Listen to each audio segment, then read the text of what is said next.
For the given compounds, we are going to find out the number of chiral center. First compound எடுத்தோம்னா it has one hydrogen, one methyl group. But in the carbon ரெண்டு சைடும் பார்த்தோம்னா this is the CH2 group, this is also CH2 group. அப்போ X it contains 0 chiral carbon. Second compound எடுத்தோம்னா we can find this is the carbon, it has one hydrogen, one methyl. இந்த side போனோம்னா CH2 CH CH3. Fourth valency பார்த்தோம்னா CH2 CH2 valency. So this is one chiral.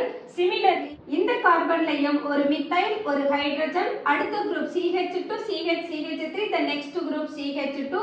அப்போ here this is also a chiral center. Z எடுத்துட்டோம்னா this is the carbon, it has one hydrogen, one methyl and one CH group. The other side it has one CH2 group. This compound it has one chiral center. The correct answer is A. உங்களுக்கு இந்த video பிடிச்சிருந்தா like பண்ணுங்க, share பண்ணுங்க, comment பண்ணுங்க, subscribe பண்ணுங்க. Thank you.